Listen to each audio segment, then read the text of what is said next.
ही कम उम्र का लाला पहलवान था।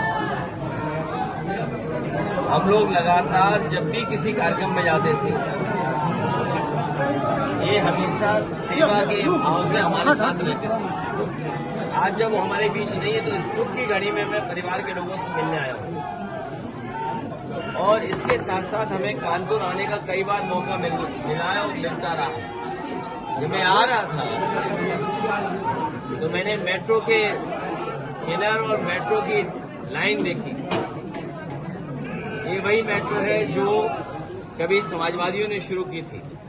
और जब वापस लौट करके सड़क पे जाएंगे हम लोग, 12 की तरफ जब चलेंगे तो पनकी हमें दिखाई देगी, ऊंची चिमनियां, वो भी समाजवादियों की देन है। अगर इसी सड़क से आगे निकल जाए हम लोग भोगनीपुर या और उस तरफ जहां पर घाटमपुर, वहां भी कुछ न कुछ समाजवादियों का काम दिखाई देगा। कहीं अमूल का कारखाना, कहीं निवेली लिग्नाइट का बड़ा कारखाना जो बिजली का लग रहा है। ये वो है जो हम बोल रहे हैं। कई कारखाने समाजवादियों की इंडस्ट्रियल पॉलिसी के तहत उन कारखानों का या एक्सपेंशन हुआ या उन्होंने शुरुआत की या उस समय की इंडस्ट्रियल पॉलिसी से सहयोग लेकर के आगे बढ़े। भविष्य में कानपुर को अपनी पहचान दिलाने के लिए ट्रेड ट्रायंगल, जो मैंने पहले भी कहा था, कन्नौज, इटावा, कानपुर, उस दिशा में आगे काम करेंगे। लाल इमली यहां की पहचान रही है।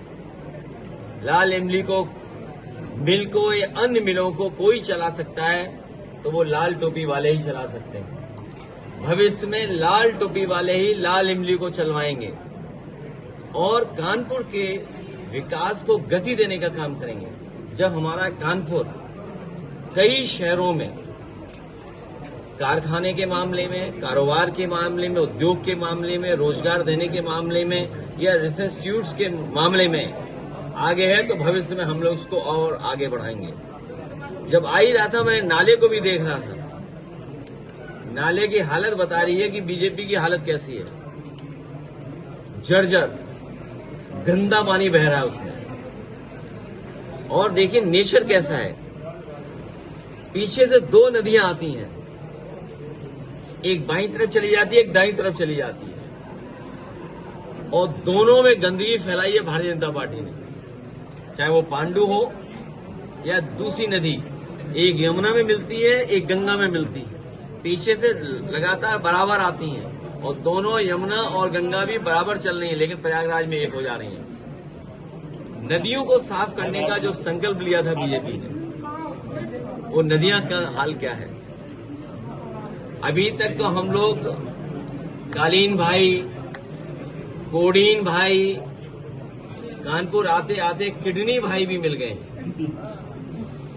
कालीन भाई, कोडीन भाई और किडनी भाई।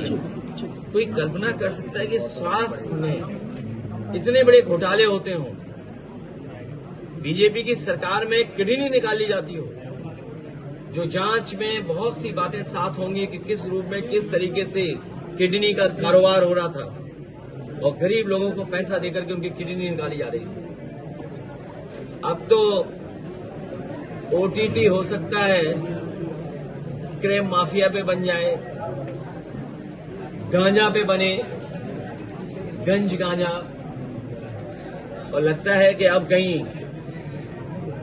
कालीन भाई, कोडीन भाई, किडनी भाई पे कहीं ओटीटी का कोई नई सीरीज ना आ जाए।